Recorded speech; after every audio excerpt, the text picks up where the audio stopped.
Bom dia, professor. Meu nome é Wesley Michel Meu nome é João Pedro. e vamos apresentar o trabalho 1 de cálculo numérico. Foi pedido que apresentássemos o exercício 5 e o exercício 6 do trabalho 1.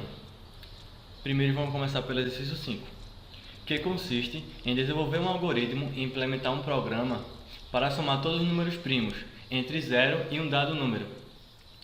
A função deve ter esse formato, um formato especificado na questão, cujo argumento de entrada é uma variável num, que seria o número digitado pelo usuário.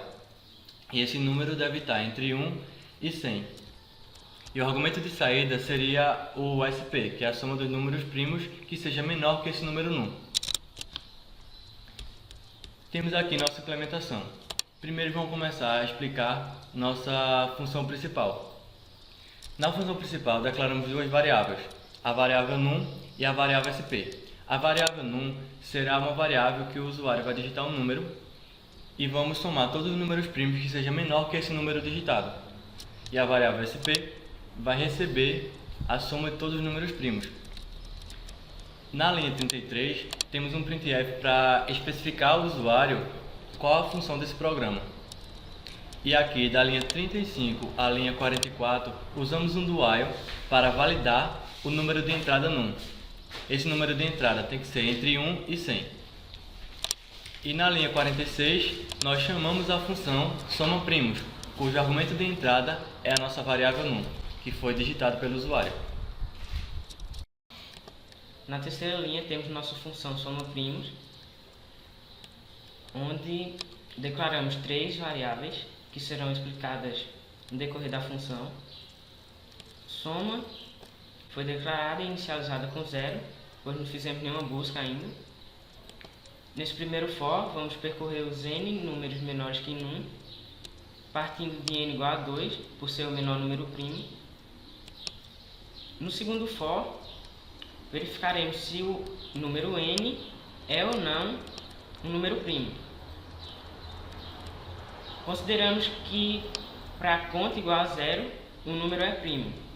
Então, nesse if, verificaremos se existe algum i divisor de n, e caso exista, conta será incrementado por uma unidade, o que significará que ele não é um primo.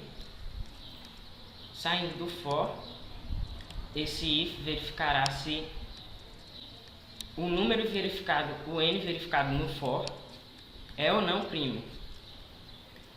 Caso o ponto seja igual a 0, esse n será um número primo e será incrementado na variável soma.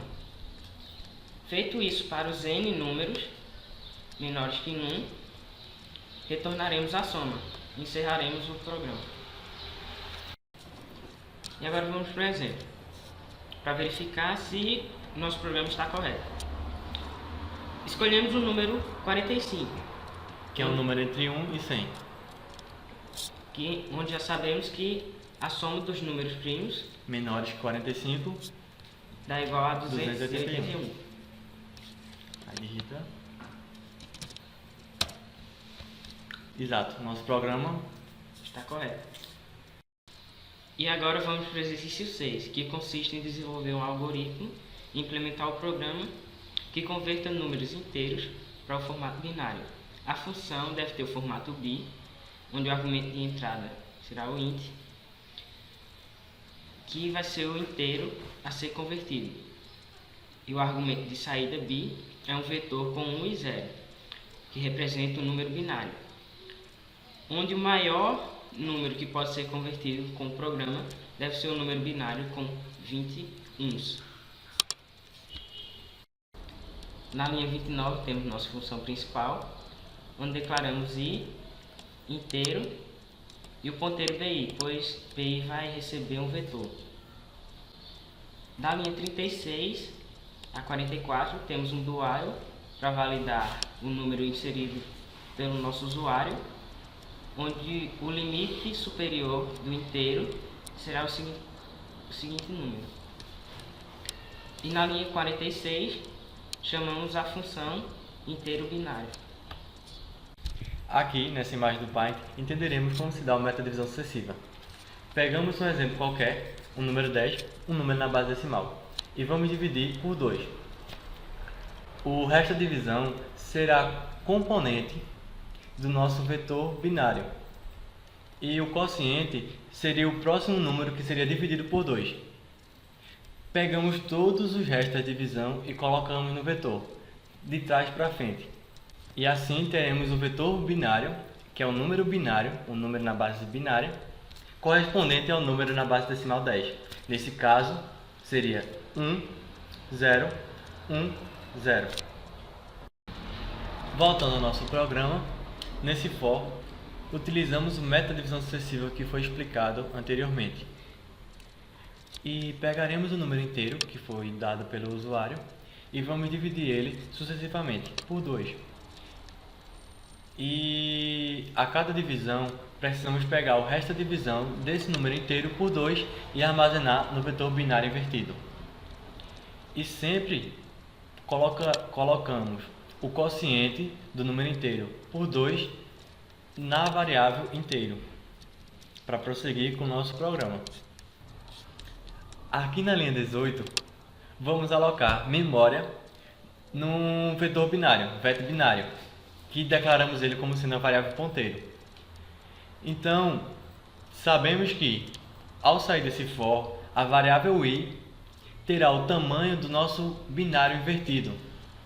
Então, vamos alocar espaço na memória para que o vet binário tenha o mesmo tamanho do nosso vetor binário invertido. Aqui nesse for, teremos a inversão do nosso vetor binário invertido. Ao inverter o nosso vetor binário invertido, vamos ter o nosso vetor binário, que será armazenado na variável vet binário, que já declaramos e alocamos memória para ele. E vamos retornar o vet binário. Aqui, retornando para a nossa função principal, armazenaremos em bi, que é uma variável tipo ponteiro, o nosso vetor binário, que foi mandado da nossa função inteiro binário.